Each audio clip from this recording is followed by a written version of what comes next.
Welcome to the Deep Dive podcast channel. Today we're diving deep into something that touches so many lives, but is often, well, really profoundly misunderstood. We're talking about what it actually feels like to live with depression. That's right. We've been looking into some really insightful material that kind of pulls back the curtain on the unseen weight of this experience. Yeah, it really does. And our goal here, our mission for this deep dive, is really to get past just thinking about sadness. We want to unpack the full picture, the complex impact depression has on everyday life, physically, mentally, emotionally, even how it changes relationships. It's about understanding the reality behind maybe a forced smile. Exactly. We'll be touching on, well, pretty much everything from that surprising physical pain and the just crushing exhaustion to things like brain fog, how it affects your connections with people, and even the really fundamental role your nervous system plays in all this. It's a much more intricate picture than most people realize, I think. Absolutely. It really shows how it disrupts the entire system, not just your mood. The whole person. So if this topic resonates with you, maybe it sounds familiar, or perhaps you know someone this might shed some light for, please think about sharing this deep dive. And while you're listening, maybe just notice what part of this whole picture stands out most to you. Yeah, we always appreciate you joining us for these talks. Definitely. Subscribing, leaving a comment, it really helps us figure out what subjects are important for us to explore together. Okay, so where we start? I think we have to tackle that biggest misunderstanding first. It's just sadness idea. Exactly. The material we looked at is so clear on this. Depression is not just being sad. Yeah. Not even close. Absolutely. And that simple equation, that's where so much of the problem lies, really. The invisibility of it. It's not just feeling down. It's often described more as the disappearance of joy. Yeah. The inability to feel pleasure in things you used to love. Anhedonia, technically. It's fighting your own body just to climb out of bed in the morning. That feeling of being weighed down, physically heavy. Like you're made of lead. I've heard that description. Exactly. Like lead. And what about the internal stuff? That voice inside your head. The material talks about this really harsh inner monologue. Oh, yeah. That loop of, why can't I just snap out of this? What's wrong with me? Why am I like this? It's brutal. It sounds exhausting in itself. It is. And it feeds the whole cycle, convincing you it's some kind of moral failing, a lack of willpower. But the analysis is really firm here. This is not laziness. It's not weakness. It's a very real, very complex disruption.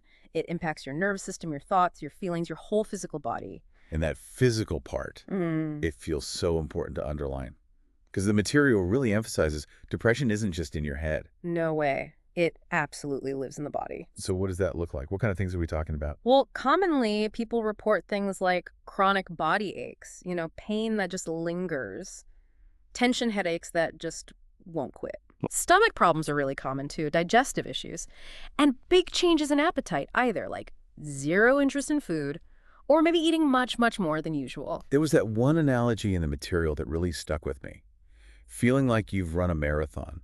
Right. Totally depleted, but you've barely even managed to get out of bed. How accurate is that? I think it captures it perfectly. It speaks to that deep, profound exhaustion that doesn't make sense based on your activity level, and the literal ache that can come from your nervous system just being chronically stressed, even if you haven't moved much.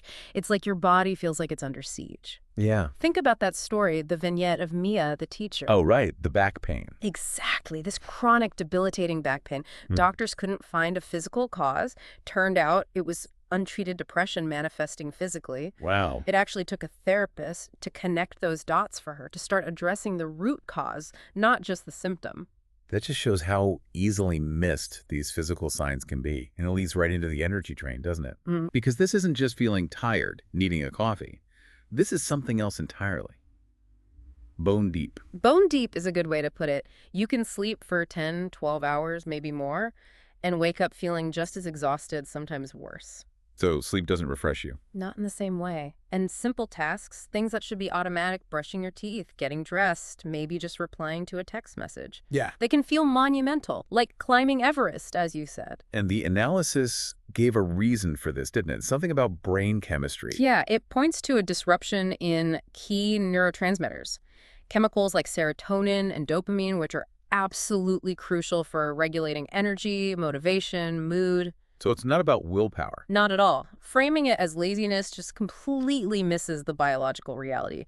Your brain isn't generating the signals needed for energy, for pursuing goals. In a way, it's like the body is trying to conserve energy because it's stuck in this state that feels like survival mode, like chronic threat or shutdown. That state of constant alert or shutdown messes with sleep too, right? The material called it almost like a war happening at night. It really can be. For some people, it's awful insomnia.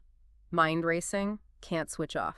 For others, it's the opposite hypersomnia. Sleeping all the time, but never feeling rested. Still drained. And physiologically, what's going on there? Why is sleep so disrupted? Well, it seems to interfere with the normal sleep cycles, like REM sleep, which is vital for processing emotions and memory.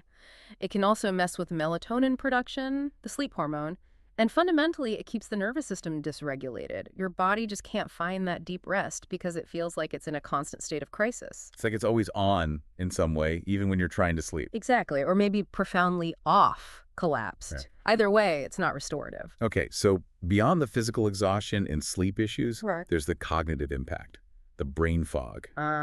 Brain fog, yes. Incredibly common and so frustrating for people experiencing it. What does that actually mean, though? It means your thinking feels slow, fuzzy. It hits your focus, your memory.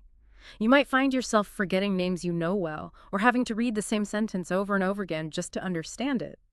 Missing appointments, feeling like you're wading through mental molasses, just trying to get your thoughts in order. And the sources we looked at, they emphasize this isn't just feeling red spaced out. It's a clinical thing, right? Cognitive dysfunction. Yes, it's recognized as a core symptom. And there's even research suggesting that chronic stress and depression can lead to actual changes in brain structure, Right. like shrinkage in the hippocampus, which is a key area for memory and learning. That's significant. It really is. The vignette about Devin, the college student. Right, he was struggling with his assignments. Yeah, he'd always been a good student, but suddenly he couldn't concentrate, couldn't remember things for exams, couldn't finish work he used to handle easily. He was scared he was, like, losing his intelligence. But it was the depression silently messing with his cognitive abilities. Wow. It really steals your ability to function on levels you just take for granted. Absolutely. Which brings us to the emotional landscape. We started by saying it's not just sadness.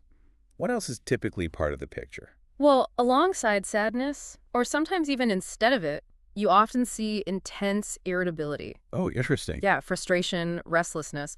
Or, on the other end, maybe a complete emotional numbness.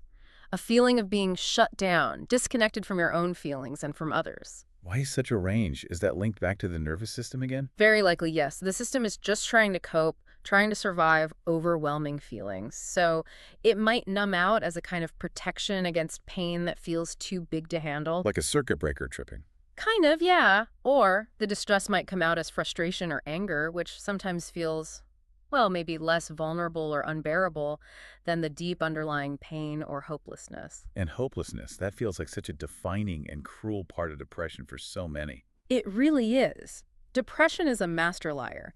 It whispers that things will never get better, that this feeling is permanent. And the scary part is, it makes that lie feel profoundly, deeply true when you're in the thick of it. But it is a lie.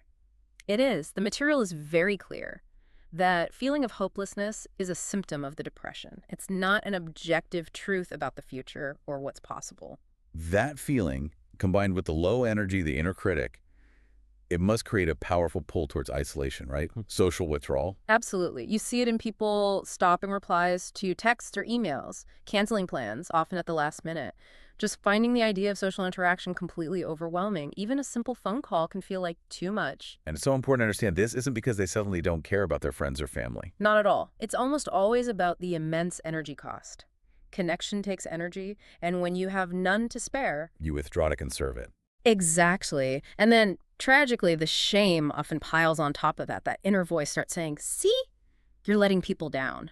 Or I'm such a burden, or they're probably better off without me anyway. Oh, that's heartbreaking. It is. So what might look like someone being flaky or uninterested from the outside is actually someone fighting incredibly hard just to stay afloat in really turbulent internal waters. And that withdrawal, that isolation, it obviously impacts relationships. Yeah. It's not just the person with depression who's affected. No, it ripples outwards. It puts a real strain on connections. You might see emotional withdrawal from a partner, difficulty being fully present with kids or friends, challenges with intimacy. Because those internal messages are running interference. Right. I'm too much. I'm not good enough. I don't want to burden them with this darkness.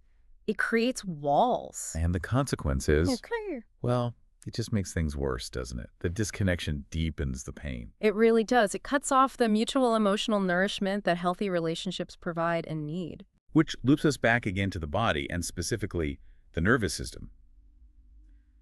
The deep dive material really emphasized this connection. Yes, strongly. It's becoming a much bigger part of understanding mental health generally and depression specifically. We often hear about fight or flight, the stress responses, but the analysis brought in other states too. Freeze, fawn, collapse. Exactly. Fight or flight are about mobilization, right? Getting ready to confront or escape danger. Freeze is more like the deer in headlights. Stuck, immobilized, maybe numb. Fawn is trying to appease the perceived threat, often through people-pleasing. And collapse. That's often what we see in deep depression, that profound, heavy shutdown, the physical and emotional paralysis we talked about earlier. Can't get out of bed, feeling totally overwhelmed and depleted. So the idea is that chronic depression could be seen at least partly as the nervous system getting stuck in freeze or collapse. That's a key perspective emerging from this work, yes. The system is constantly trying to survive what feels like immense internal suffering or an ongoing threat, and it gets locked in these defensive states. And this changes how we think about healing, doesn't it? It really does, because if the problem is partly rooted in a dysregulated nervous system... Then the solution needs to involve the nervous system too. Exactly. The material highlights that healing often needs to start from the bottom up, so to speak. Not just trying to change thoughts, but helping the body feel safe first. How does that work? Through practices that help regulate the nervous system, when the body starts to feel a bit safer, less under threat, then the mind, the thoughts, the mood often start to shift naturally in response. It's like creating a foundation of safety for the mind to rest on. That idea of healing, starting with the body, feels really powerful, especially considering how much of depression feels physical. And it directly challenges that old, unhelpful myth about motivation just being a matter of willpower. Oh, absolutely. This is one of the biggest, most damaging misunderstandings. Motivation is not just a switch you can flip if you try hard enough. What's the biological reason for that? Well, the analysis points to the neurochemistry again. Depression significantly impacts the brain's dopaminergic system. That's the reward system. Right. It's involved in feeling pleasure, anticipating rewards, and driving goal-directed behavior. When that system is dampened by depression, your brain literally struggles to predict or feel any sense of satisfaction or reward from taking action. So initiating anything becomes incredibly difficult. So telling someone to just get up and do it or pull yourself together. It completely ignores the physiological reality. It's like telling someone with a broken leg to just run a race. What's needed instead then? Not shame, not pep talks about willpower. What's needed is genuine support, maybe helping create structure, gentle encouragement, things that acknowledge the real hurdle they're facing. That makes so much sense. To really bring these points home, the sources shared some vignettes, some real-life snapshots. Yeah, those were powerful, like Elena staring at the dishes in the sink for hours. Feeling that guilt and shame. Right, when really she's battling this invisible, profound exhaustion that nobody else can see. Or Jared, a funny guy at work, always cracking jokes. But then he goes home, 5 p.m., sits alone in the dark, feeling completely empty, invisible. And Tasha, the mom, loving her kids fiercely. But postpartum depression is just screaming at her that she's failing them every single day, even though she's showing up, doing her absolute best under impossible circumstances. Those stories really highlight how depression can be so quiet, masked, just this relentless internal struggle. Exactly. It's not always the big dramatic breakdown. Often it's this constant energy-sapping weight. Which leads us to a really important question. How can we support people we care about who might be going through this? Because you can't just fix it for them. No, you can't fix it. But you absolutely can walk alongside them, and your presence can make a huge difference. So what does that look like, practically? What did the material suggest? Well, first, really crucial. Don't minimize their experience. Avoid saying things like, oh, it's not that bad, or look on the bright side, or think of everything you have to be grateful for. Why is that so unhelpful? Because it invalidates their reality. It basically tells them their pain isn't real or legitimate. It shuts down connection. Okay. So validate their experience. What else? Be patient. Healing isn't linear. There will be good days and bad days, steps forward and steps back. Patience is key. And offering help. The material mentioned being specific. Yes. Instead of the vague, let me know if you need anything. Which puts the burden on them to ask, and they might not have the energy. Exactly. Try offering something concrete. Can I bring over some groceries later? Could I help you tackle that pile of laundry? Do you want me to just come over and sit with you for a while? We don't have to talk. That feels much more actionable. It is. And stay connected. Gently, consistently, even if they pull away, even if they don't respond much, knowing you're still there, that you haven't given up on them is incredibly powerful. Even if they can't show it at the time. Especially then. And maybe ask without pressure. Give them agency. Something like, would you prefer some company right now, or would some alone time feel better? That respects where they're at. Exactly. It shows you care about what they need, not just what you think they need. It's a good reminder for supporters. Your quiet presence, your small acts of care, they probably matter much more than you realize. Absolutely. And for people actually navigating depression themselves, the message from the material was about starting small, gentle steps. Right. Healing doesn't mean suddenly having the energy to overhaul your life. Not at all, especially not at the beginning. It starts with tiny, consistent acts of self-kindness, things that feel manageable. Like what? Like just drinking a glass of water. Stepping outside for 5 minutes of sunlight if possible. Gently stretching your body for a minute or two. Really basic thing. Really basic. Or maybe just taking a moment to name the feeling you're experiencing, even just to yourself, or writing it down, acknowledging it. And maybe, if it feels possible, reaching out to one safe person, sending a text, making a brief call, even if it feels incredibly hard. And this all ties back to that body-first idea, doesn't it? The bottom-up approach. It does. These small actions are about gently regulating the body, calming the nervous system just a little bit, creating a tiny bit of space for the mind and emotions to maybe follow suit. The material also mentioned external anchors, things that can help. Yeah, things like mental health apps that offer guided exercises or check-ins, connecting with formal resources like therapy or support groups, finding online or in-person communities where you feel understood. So leaning on external support when internal resources feel low. Exactly. Any source of gentle support, whether it's internal practices or external help, can make a difference. Okay, the material also covered some frequently asked questions, which might be helpful to touch on. Things people often wonder about depression. Sure. Like that first one we discussed. Can depression really cause physical pain? And the answer from the analysis is a clear yes. It affects how your brain processes pain signals, it causes muscle tension leading to aches, and it often triggers digestive issues. Okay. And why is it often so hard for people who are struggling to actually ask for help? Several reasons, often combined. Deep shame is a big one. The sheer exhaustion makes even thinking about reaching out feel impossible. And that pervasive fear of being a burden to others. Right. And how best to support a loved one. We touched on this, but just to recap. Listen without judgment. Be consistently present, even if it's quiet presence. Offer specific, practical help with tasks. Don't try to fix them, just be alongside them. What about therapy? What kind works best? The sources suggest several can be effective things like cognitive behavioral therapy, CBT, EMDR for trauma, somatic therapies focusing on the body, trauma-informed approaches generally. But the key takeaway was that it needs to be tailored. What works best depends on the individual person, their history, their specific needs. So it's not one size fits all. Definitely not. Is medication, like antidepressants, always necessary? Not always, no. But for many people, it can be a really crucial, even life-saving part of the healing puzzle, often most effective when it's combined with therapy and other supports. Okay, and maybe the most compassionate question. What if I feel just too tired, too depleted to even start trying to heal? Yeah, that's a really important one. The message there was, then rest is the beginning. Healing doesn't start with forcing yourself to do big things. It might start with just allowing yourself to rest, and then maybe doing just one kind thing for yourself today, however small. Permission to start slow. That feels really important. Which leads us toward the end here, focusing on hope and healing. Because depression tells those awful lies, doesn't it? You'll always feel this way. Joy is gone for good. It does, insidious lies, but they are just that, lies.